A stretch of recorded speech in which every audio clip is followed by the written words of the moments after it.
All right. Hello, everybody. Happy Monday. Today is Monday, August 7th, 3:04. This is a special committee on long-term healthcare. Madam Clerk, can you call the roll? Alderwoman Boyd. Today Present. Alderwoman Sanye.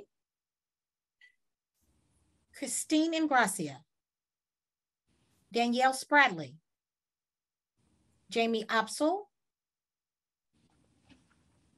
Marjorie Moore. Present. Harold Braswell. Present. Chris Beckley. Cassandra Kaufman. Present. Lavita Richardson. Present. Cindy Jackson. Kevin Anthony. Present. Andrew Lackey. Present. Laura Barrett. Present. Kathleen Holmes. Present. Emily Stover. Present. Chair Aldrich. Present. Alderwoman Sanye. Christine Ingracia. Danielle Spradley. Jamie Opsel. Present. Chris Beckley. Cindy Jackson. We have 12 present. We have a quorum. Thank you, Madam Clerk. I would like to make a motion that we approve the minutes from our last meeting Monday, July 31st, almost at August 31st, July 31st. I'd like a motion to, or adoption to approve the minutes from July 31st. Is there a second? Second, Kathleen Holmes. So the motion was made by you, Mr. Aldrich, and second by Holmes. Mm-hmm. All in favor, aye. Aye. Aye. Any opposed? Motion carries. Okay, next we're going to move into discussions, which we will have some speakers speaking to us.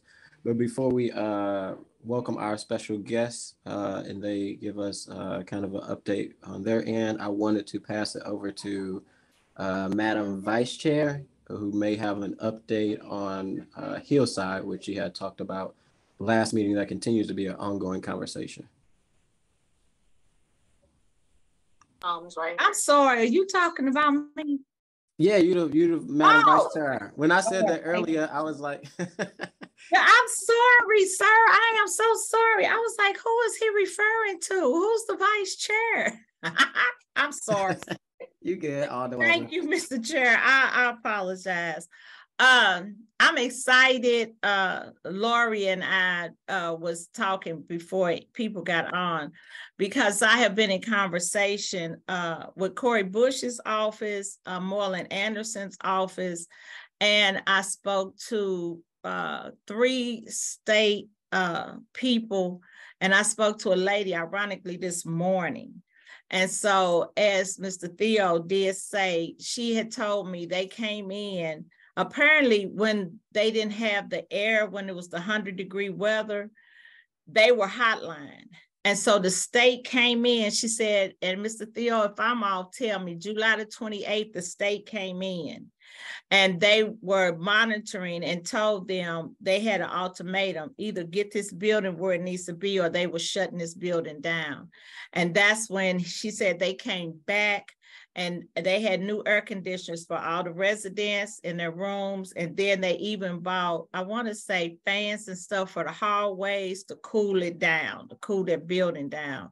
And so now we're working on the life-saving violations that they have. And I want to thank SEIU because they were real instrumental in working with me to help in regards to getting this message out. We did have a town hall meeting Saturday, and so I can't give you more detail, but apparently a resident had got jumped onto something at Hillside. So I have to give more information. What I explained to the guy that gave me the information, I need names and information so we can hotline that. I said, but if this patient went to the hospital has hotlined this. So that's what I'm waiting on now for that part. So I'm excited because I feel like we're making steps and that we're sending a loud message. But again, I told the last person from the state that I talked to was, this has been going on for too long, and I'm just trying to figure out why is it taking so long for them to correct it or close it down. I said, I'm just not okay with this, because what I believe that they think that they will do, they'll put a Band-Aid on it and then they'll figure we'll go away. And so that's not going to work for me. I'm not going away. So I'm going to continuously work with people. And I'm going into the building also to make sure that things are where they need to be for those seniors. So thank you, Mr. Chair, for allowing me to give the report. I was just so excited because when I heard all those people got air conditioners, I was like, thank you, Jesus. And so now I'm trying to be proactive. So I want to look at the furnace to get us ready for the winter time, to say, make sure that they're in a warm environment also. So I did bring it up again this morning and say, you know, if the owner continuously keeps sliding around, I'm going to push to close the building. So the state is real clear about it, because I did talk to Joe Palm and he made some calls. And so people start calling me and we start following up on it. So like I said, between the state and then Cori Bush's office and SEIU, thank you, because you all really worked with me to help make this happen for these seniors, and I appreciate it. Thank you. Thank you, Madam Chair, for that kind of update on the Hillside. And just for the public awareness of it, Hillside is a long-term care facility, one of many that, as this committee is charged to figure out how do we make sure that these long-term healthcare facilities that are taking care of our elders and our neighbors and our grandmothers, our grandpas, are actually doing the right thing. So last meeting, there was a conversation about Hillside. I know there's somebody here that will be talking more from the Hillside perspective, but Alderwoman, Madam Vice Chair, Ms. Boyd had talked about, and that's in your ward, correct, Madam Vice Chair? Just continuous issues that went on, and she has followed up on and continue to follow up. So I appreciate you, and it sounds like also Representative Marlon Anderson and Congresswoman Cori Bush, as well as SEIU, for really holding these facilities accountable for doing the right thing. That's the only thing people are asking to do, is just to do the right thing. So thank you so much, Madam Vice Chair. Next, like I said, we have two speakers. So to be respectful of everybody's time, I want to dive straight on in. I know we have Mr. Theo here from Hillside. Are you there, Mr. Theo? Yes, I'm here. All righty. If you could just do me a favor before you give your testimony and your story, Mr. Theo, can you raise your right hand for me? All right. Do you swear to tell the truth, the whole truth, and nothing but the truth? Yes, I do. All right. Thank you for being here, Mr. Theo. The floor is yours. Well, as we stated before, the state was here like a week or two ago, and they gave the people an ultimatum that they had to get at least one brand new air conditioner for every room, which they did, and they put them all in that night. I know a lot of the people that work here didn't get out of here till like 1 o'clock in the morning because they're putting in air conditioners. The reason why I landed here is because I hit my head so traumatically that I lost most of my memory. From the time I woke up in a St. Louis hospital, the doctor told me I was out for 4 days. And then we ran some tests and whatnot, and it looks like that I probably won't get my memories back. But I'm okay with that. I've got friends here. I got people taking care of me. The building is in disarray. They would be better off tearing it down and starting over. That's my personal opinion. Another thing is that we got to get these nurses off their phones and make them do their job. That is the main thing, because there is human rights violations being made here every single day, and I see it. But I can't do anything about it because they have to voice it themselves. Anyway, I see residents up on 1 Main, that's a far cry from where I'm at, where they need assistance using the restrooms. But you can't get these nurses off their phones because they're too busy playing games or holding conversations or texting somebody or what have you. And by the time they get around to helping these people, they have already soiled themselves, and then the nurses get mad at them for doing that. It doesn't make sense to me. Now, the place that I ran, I'd go in early and I'd have coffee or have breakfast with the residents.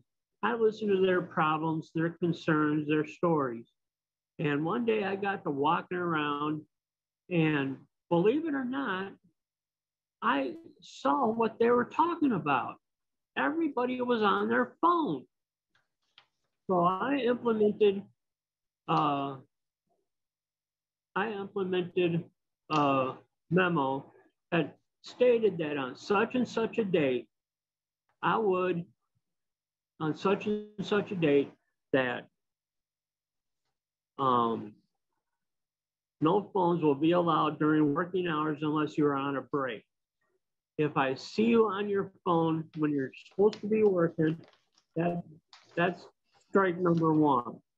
If I see you on your phone a second time in the same day, that's strike 2. Now, I implemented the disciplinary measures that state, if I catch you on your phone a second time in the same day, you know where the door is and don't come back, because obviously that phone is more important than your job, that you are supposed to be taking care of these residents.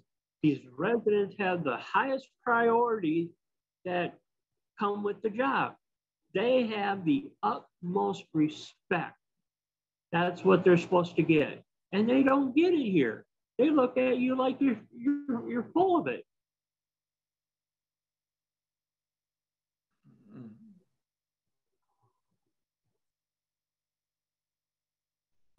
Did everybody get that? Yep. Was you done with your testimony, Mr. Theo? Yes, I am. Okay. First, thank you so much for telling your personal story as a resident of Hillside, and giving your personal testimony in front of this committee today. I really do appreciate it. Thank you so much.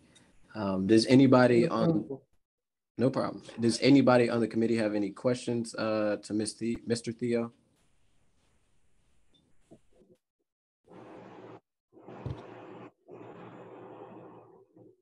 All right. I'm not seeing any. I'm seeing one. I'm sorry. I do. Mr. Theo, my question is, with the you said that the nurses are on the phone. So where is administration? Where's the head nurse with all this?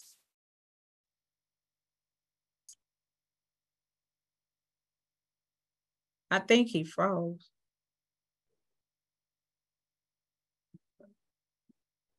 Yeah, I think he froze, Chair. Okay. If we get Mr. Theo back, I know you had a question, Madam Vice Chair, and I see Lori hand is up also. I'll work on trying to get him back on the end to see if we can get him back in. But if he does pop in, somebody please flag that for me. Next, I do want to go to, I think we have is it Mr. Smith here? Yes, I'm here. Hey, Mr. Smith, how you doing? Good. All righty. Before you start, could you raise your right hand? Will do. Before you get your testimony, you swore to tell the truth, the whole truth, and nothing but the truth? I do. All right. Before we go to you, Mr. Smith, give me 1 second. Are you back with us, Mr. Theo? Yes, I am. All right. We had a few questions for you. Is that okay? Yep. All right. Madam Vice Chair, did you want to ask that question? Yes, sir. So, Mr. Theo, where is the, because I'm hearing the issues that you are saying is there. Where is the charge nurse, the DON, administrator? Where are those people at in regards to this? Well, at this particular point in time, the current DON that we have, her name is Robin. She's getting ready to step down. Okay, and so the administrator. And as far as the floor nurse, you can't get these people to do anything. Their phones are more important to them instead of the residents. So where is the administrator? Do you all see the administrator? Right now, the administrator's pregnant and she's getting ready to have a kid. I don't know when she's leaving, but I mean, I don't know if she's leaving permanently yet, but I know she's going on maternity leave. I don't know when that's taking effect. It's chaotic around here right now because you got people leaving left and right. I don't know. Okay, thank you. Thank you, Madam Vice Chair. Ms. Lori? Yes. Laura? Yeah, thank you. Hi, Mr. Theo. This is Laura. I'm with SEIU. We're a union that represents the workers at Hillside. And thank you so much for your testimony today. It really means a lot to hear from the residents. You're such an important part of this equation. And thank you for telling the truth about what's going on. That's just really important. I was wondering, Mr. Theo, if you've seen a difference over the last couple of years since you have a new owner of the facility. Have you seen a difference between when the new owner took over and before then? Has that affected the staffing or the quality of the care that you're getting? Right now, I have certain staff members who will confide in me as long as I keep their identity secret. And they've been telling me that the current owners are from Reliance, I believe, and they are cutting people left and right. They're more interested in the money than taking care of people.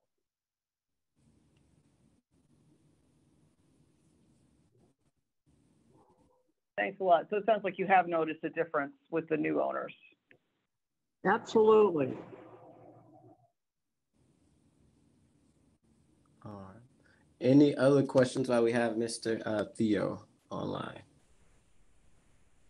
If not, I do want to echo again, Mr. Theo, really do appreciate your personal testimony. I think that is an important aspect as this committee move forward and we come up with recommendations that we also hear from people who have been personally affected by living in these facilities. So thank you so much for continue to tell your truth and not be scared about it. And hopefully this committee can do some positive work to change conditions, not in just your facility, but ones all across the city. So thank you so much.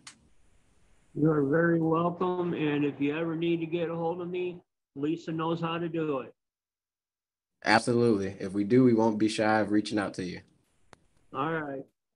All right. Have a great day. You too. All right. Mr. Smith, you still there? I'm still here. All right. If you could just give an introduction who you are and then go straight to your testimony. I already swore you in, so the floor is yours. Sure. Oh, wow.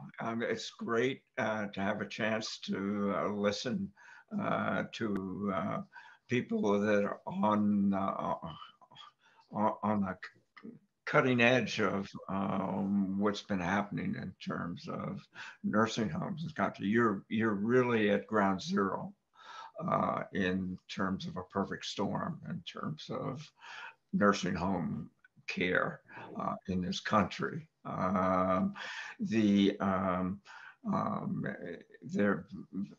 There are huge disparities, both by income and by race, in terms of the care that people get around the country. And in St. Louis is one of the 10 metropolitan areas that have the greatest disparities in terms of care, both in terms of staffing, in terms of financial, the viability of the homes, and in terms of the ratings and gradings of facilities that typically go on. So I've been involved in doing studies of nursing home regulation for my entire career. I'm now at an age, probably age older than most of the residents in the nursing homes. But I do continue to write and get involved in class action types of lawsuits in terms of the kind of care that's achieved and the kind of efforts that have been done to monitor care. Access to nursing homes to Blacks residents has actually improved dramatically in the last 50 years. They used to be totally excluded or almost excluded. They're now involved at least in an equal basis in terms of getting care from the facilities that exist. One of the problems that people face in terms of getting access to nursing homes is the efforts of many homes to exclude first day eligible medical assistants or Medicaid patients, and to basically use the Medicaid program as a catastrophic insurance program for the more affluent. The growth of the private assisted living industry is basically has helped support that. There, I guess, are. You've already talked about some of the issues involved in this. But the more transparent what goes on in the nursing home is, the more it's possible to influence them and change them. The more uniform the payment to homes is, so that they don't selectively exclude people that are first day eligible Medicaid patients, the better. And in some states, they've managed to do that. And finally, but I mean, it's trying to exclude first day eligible Medicaid patients from facilities has continues to be a problem. I look forward to listening to your discussion and your issues. I'm happy to answer any questions you have. I also put together some PowerPoint with some references to some of the books that I've written and some of the current efforts that I've involved in and truly the article. So Harold, I think will provide that to you if you're interested. There are lots of kind of interesting stories to be told. Thank you. I'm on mute. I was talking. Thank you, Mr. Smith, for your time. Mr. Harold, I see your hand up. Yeah, thank you, David. I will circulate David's PowerPoint, and I do have, I guess I have a few questions. So you know, the situation that we're dealing with, as I understand it, people might understand it differently here in St. Louis, is a little bit, I don't know if it's idiosyncratic, but I'm curious your thoughts about it. The problem has not been people getting turned away from nursing homes, or at least the central problem is not people getting turned away from nursing homes, including Medicaid paying patients. It's rather that nursing homes, which very recently have been increasingly bought out by, run by out-of-state private equity firms, are enrolling residents who are younger and younger. I think you're right about what you said about your age versus the average age of a nursing home resident in St. Louis City. Actually, it's dropped dramatically in the last decade. And a lot of people with severe persistent mental illnesses in nursing homes.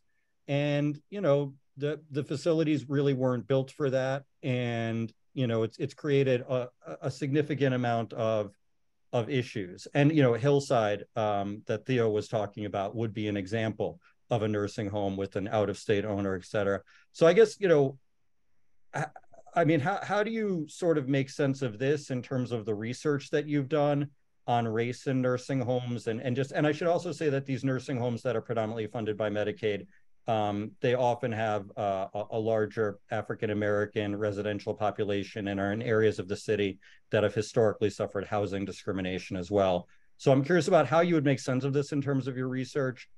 And also I'm curious about some of the class action suits you've been involved in, and if you have any ideas about what a small Midwestern city like St. Louis might be able to do concretely to, you know, maybe defend our nursing home residents, whether it's against out-of-state, you know, venture capitalists, or, you know, the rights of people like Theo in homes here. Like, what could we do as a local municipality, not a state, not a country? Yeah, I mean, the private equity firms that are taking over nursing homes are an absolute disaster everywhere. And whatever you can do to exclude them from being owners or participants, because they'll just take the money and run. I think the bigger problem that you face, which is to also that is faced in Detroit and in Cleveland and in Chicago, is that the disappearance of the state mental health system has forced a huge amount of pressure to push the mentally ill into nursing homes that aren't really equipped to care for them. And you are being faced with a younger population, a population that probably many of them are acting out and are more difficult to control than typical nursing home residents. And everybody is kind of looking the other way because the hospitals don't want to have to treat these patients. The patients themselves like being in the nursing homes more than they do in the substandard boarding homes that are available for people that are mentally ill or have serious other types of problems. And so you become sort of the nursing homes become sort of a dumping ground. When really these facilities are not really appropriate for this particular population. Now, I mean, I think there are laws that prohibit the long-term mentally ill being reimbursed by Medicaid in nursing homes. And that's probably, and everybody tends to sort of look the other way in terms of this, because obviously the homes themselves want to operate as full occupancy as possible, and their medical needs are much more limited. So you don't quite need the same kind of staffing in terms of skilled nursing and other services. So there is been a continuing tendency to flow these individuals and patients into what used to be primarily for people over the age of 75 or 80. And it's crazy. It doesn't make any sense. It's dangerous. It doesn't serve anybody's interest, but we see this more. I've experienced this more and more in different areas where I've been involved in trying to work with homes that are predominantly minority homes in inner city areas that would not typically attract private pay patients. And so they're looking for bodies to fill beds. And it doesn't serve anybody's interest. But you're right. It's a problem that has just grown sort of under the radar, and it doesn't make any sense. But that's what's happening. Thank you. Did you have a follow-up, Mr. Howard? No, I mean, no, I just want to say that, you know, it's an interesting thing that I want to keep looking into, because what I'm hearing you saying is that actually this is probably illegal already, that there are laws on the books that say that no, it is not appropriate to use Medicaid money to have people with severe and persistent mental illnesses sent into nursing homes. But, you know, on the one hand, you said it doesn't serve anybody's interest. In a genuine sense, you're right. But on the other hand, you also said, well, it kind of serves a lot of people's interests, because it helps hospitals, right, who don't want to deal with these patients. You know, residents, you know, themselves can get, at least they have kind of four walls and a roof. And, you know, it might even serve, and the people making money off the nursing homes' interests are served. So it's interesting, because the question then is, it's the quality of care that they will get in a nursing home in terms of food and cleanliness and all the other stuff make it very attractive for the mentally ill. Yeah, and so, you know, the question then is, well, it's about enforcing the laws and making more attractive options for mentally ill people in the city of St. Louis, so that they will want to not live in nursing homes anymore. And I think that's clarifying for me to kind of see those two things come into view. So thank you. Yeah, I mean, we've lost 95% of the state psychiatric hospitals that used to care for this population. 95% of the beds. And the fiction was that all they needed was medications. And they could live largely in communities, in boarding homes and other kinds of stuff. The problem is, of course, the dollars from the state's psychiatric hospitals didn't follow these patients in the communities, and the resources that have been provided for this population are very, very limited. In fact, it is at the center of the national homelessness problem. in the country and in many areas, and including both coasts, both in New York and in Los Angeles and San Francisco and a bunch of other places. And it's not, problem is that people just haven't been honest. Ms. Cassandra, I see your hand is up. I'm gonna give you the floor and then also see followed by Ms. Moore. Ms. Cassandra, you first. Okay, thank you, Chairman. Mr. Smith, you mentioned at the very beginning of your testimony that St. Louis was one of 10 areas with the greatest disparities. Would you, I was trying to jot those down. Would you repeat what those disparities are? Sure. They're basically a summary of all the indicators that have been collected from the basic minimum data set that has that summarizes the evaluations of nursing home inspectors, the proportion of the homes that are Medicaid, the staffing, in terms of nursing and other types of assistance.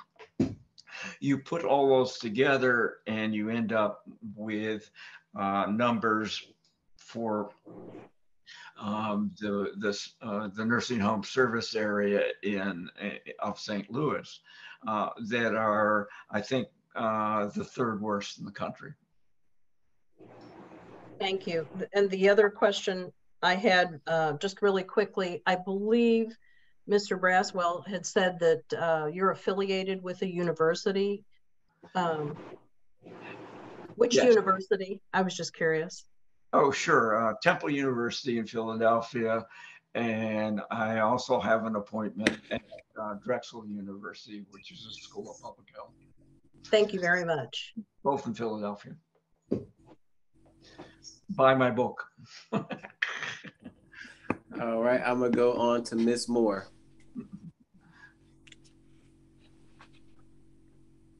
Thank you again, Mr. Barton, for your testimony. I appreciate it. Something that you said was really interesting to me, and I think that it was that as you were talking about the situation with Medicaid and assisted living, it really reminded me of what we've done with our public schools, with private schools, you know, by pulling the folks that can afford something out and leaving those that need, that don't have the funds to almost a second class level of care. What my question is, I'm thinking about what can we do that is better, more humane, more appropriate for people with severe and persistent mental illness in our community. And I'm wondering if you've seen states that are doing it better, places that have good solutions for places to help house these folks, or what are other states doing that's working? I think that I'm not aware of any place that is really working well. I think the states that obviously have more money, New York, possibly Massachusetts, are probably doing a better job, but they just have more in the way of resources that they can plow into these things. But I think it's just a problem that we have just pushed under the rug, and nobody's been really honest to admit to it, that we have maybe as much as 1% of the population in this country that are chronically mentally ill. And at best, these medications can keep them from disturbing other people in the communities where they're living. But in most cases, the compliance rate in terms of taking these medications is less than 10%. And so you're just creating a revolving door. They're going to the emergency rooms. They're being pushed into some of the more marginal nursing homes, and they're being pushed back on the street and into the prison system, which is obviously not a very good place for them to be. And it's just a major mess that nobody wants to touch because solving it would be such a require such a large financial investment. I think some of the European countries have certainly done a better job in terms of providing much more attractive and supportive living arrangements for people that are chronically mentally ill. And that has worked better for them. England has done a pretty good job. Some of the Scandinavian countries have been excellent, but in terms of what they've been able to do, but that's kind of a distant goal for a country that has now essentially privatized almost all of its healthcare system, including almost all of its mental health system.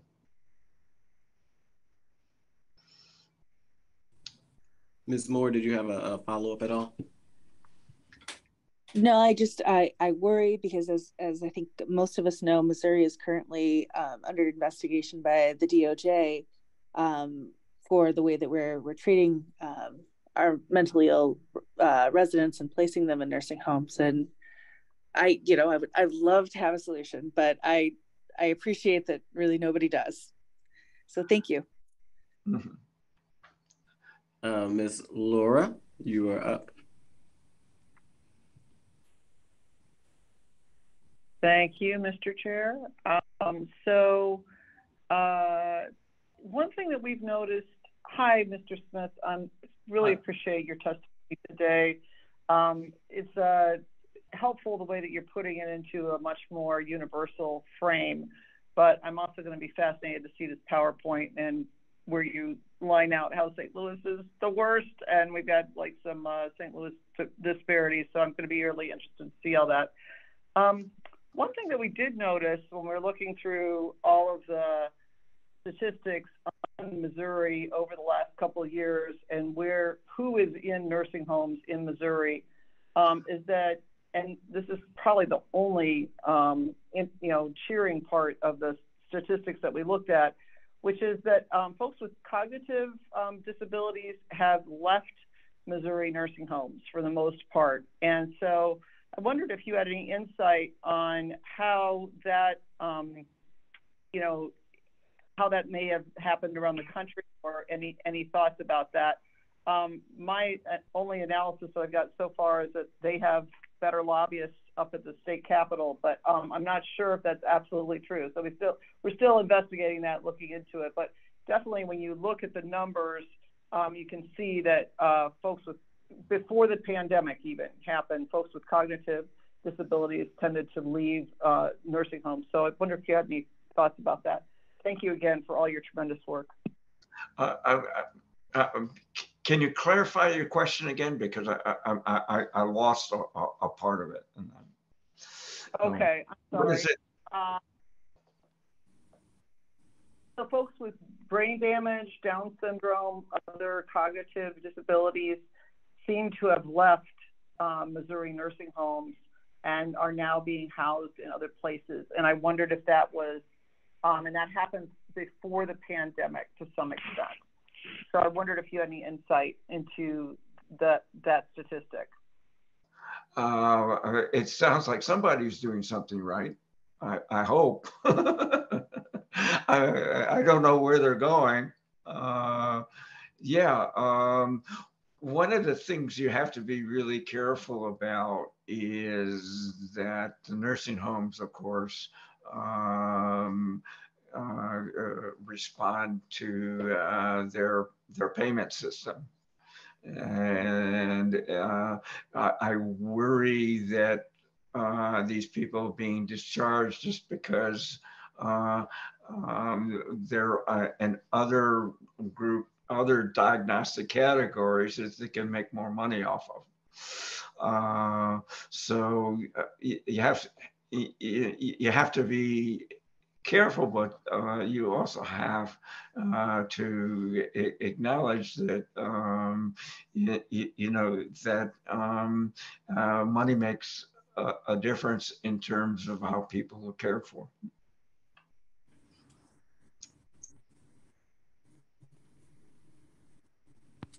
Did you have a follow-up, Ms. Laura? Seeing that she did, I'm gonna go to. Yeah. Okay. I'm gonna go to Vice Chair Boyd. Thank you. I was asking, you said that a lot of people, I was hearing Laura and they were saying that a lot of people with head injuries and issues were being moved to other places or not in those nursing homes. And a lot of them I know were being taken home. They were literally taking people home because, one, we need to realize the nursing homes, that's not what they were set up for. So they have taken on something that they had no idea of what they were supposed to do. They don't need medically, because you got to realize the doctors that are there are for geriatric patients. It's not for people with head injuries or stroke patients or alcoholics. That's not what those doctors' expertise were. And so when I was working in there, I kept telling the owners, because they had enough buildings where they could actually put people in a whole nother building away from those seniors, and they wouldn't do it. And so, David, you're correct. It's about the dollar. They're looking at how much they're going to get. Each person it's just like the prison system. It's how much they're going to make off of each person. And so how the system works, once you get in there, you spend up your 100 days, then they ready to ship you out so they can get some more money. And so that's what we have to be realistic about. It's not about patient care, and it's not about, like Theo was saying, well, the nurse is on the phone, because it's not about patient care. It's about the dollars. They look at census, and that's what drive those owners in regards to nursing homes. So when you have owners that have building space that can change that whole dynamic and doesn't, that's where I think we need to be more vocal to start challenging them. Even to the point I kept complaining, because when I first got in working with nursing homes, the first thing I noticed, those seniors play bingo, they had those kind of games. Then we got younger people. I said, these people not playing no bingo. They don't know nothing about this. I said, so you're not trying to accommodate the age group that's coming in. That's why you need to separate them. So the whole nursing home industry has been taken out of context. And so who loses? Those seniors are the ones that's losing. They're losing in the long run. And I believe in my heart, and I'm not a doctor, but it shortens their lifespan because they're not taken care of properly. They're not happy. They feel unwanted. And so what happens? They go into a state of depression and they give up. So I think, as I heard somebody say DOJ, I think Parson and Congressman Bush and the state reps and senators, we need to come together to say, how do we look at the nursing home industry and what is actually needed to address the issues that the nursing home industry cannot address? So, I mean, that's just my point. So that's all I have. Thank you, Mr. Chair. No problem, Madam Chair. Mr. Andrew, I see your hand is up. Yes. So I just, I think, and I don't know the answer to Laura's sort of question, but I suspect that it has to do with the home and community-based Medicaid waivers for those specific populations. So families, the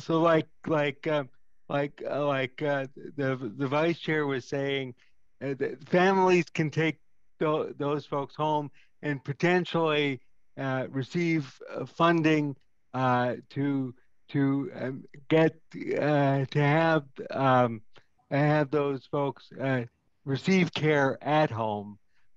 Whereas there's kind of a difference between special, and this is particularly relevant, and I'm talking about my understanding of of the Missouri system. So within the Department of Mental Health, for example, you have the Division of Developmental Disabilities, which has waivers, Medicaid waivers for home and community-based supports, but then the Behavioral Health Division does not have those waivers. So you don't have as many community-based supports. So that may be one reason why those populations are easier to move out of the nursing homes. That I don't know that for sure, but that would be my strong suspicion. Mm-hmm. Yeah. Thank you for that, Mr. Andrew. If anyone has any other questions for Mr. Smith? Seeing none, Mr. Howard, I see that you put in the presentation. If you could send that in the email to everybody so that we can have that in the Google Drive, so that everyone could be able to see that for the Google Drive. If they want to go back to it, that would be helpful, Mr. Howard. If no other questions, thank you so much for coming in front of us, Mr. Smith. If we need you, I'm sure we know how to beep you and reach you. Great. Thank you very much. I enjoyed it. No problem. We really appreciate your input on everything and looking forward to diving into that presentation. Mm-hmm. All right. Still on discussions. I want to move it kind of an open discussion to the committee. So as of right now, we are tasked with probably having one more meeting. On the list that I have that reaching out to see if they can come in front of us is Mr. Shine from the city, as well as potentially Ms. Sheena, who is the counselor, just to maybe give some input on if we come up with recommendations, like what authority we may want to be looking at with that. Ms. Moore, are you still on the call, on the Zoom? Yep, I'm still here. Okay. Were you able to get in contact at all? I think it was Ms. Clemens potentially. Yeah, so that was something I wanted to talk about. I did speak with her yesterday, and she wants to talk to us, but she is very concerned that if she speaks out, that she may, that her father may be evicted from his nursing home. She's really worried about just making waves and things like that. She's wondering a couple things. She said, maybe it's providing some written testimony without her name, anonymously, or talking more generally without naming the facility. And I was wondering about your and the committee's thoughts about that and ways that we may be able to protect her father in some way, shape, or form. Well, I'm also, Gracia, if you're on, please, we'll divert to your expertise as well as former Alderwoman Boyd. I will say, these meetings are via YouTube. So even if with hiding the name, definitely don't want her father to get retaliated against, or maybe that written testimony can be provided to the committee so that it doesn't have to be online, so that we can still have some input, or she just want to be kind of vague in her testimony, she can do that, and then also still follow up and provide written testimony, so that we can have that for the committee's willingness to have it, so that we can potentially, if needed, for the report. Alderwoman Boyd, do you have any advice on that? I go with your recommendation. That's probably safer for her father because, you know, if they have the same last name, so they'll probably be able to identify. And so she probably could submit anonymously the information, and then we could accept that. Yeah. So if you want to, I say definitely want to protect her and protect her family first. That is more important than getting the information. So if you want to follow up with her, Ms. Moore, and then me and you communicate over the week to probably figure out the best way to go about it, we can do that. Because if we have her speak, I would say that, like I said, having Mr. Sean and Ms. Sheena coming in next week will probably be our last round of speakers. And then at the end of the speaking part, I want us to kind of dive into what it looks like moving forward for our recommendations. I plan to get a compiled list of all the meetings from last session to this session, even though all those meetings are on Google Drive, but just create a nice little handout sheet of highlight stuff that has been brought forward to us, but really outside of the speakers that come in front of us next meeting really want us to come up with an action plan of what that looks like of coming up with a report, which I have to also think on what does that look like if we will have like small groups, which maybe we can meet outside of Zoom, or since we will have a quorum in those groups, will it be sunshineable where we have to do that kind of in person? So I got to get that information from the clerk, but would definitely love for the focus of the next Monday meeting is to wrap up the last few speakers we got, and then just kind of dive into what is the next steps for the recommendation that this committee can come up with. And that is open for discussion. So please, anybody jump in if you have any thoughts, any suggestions, or just questions.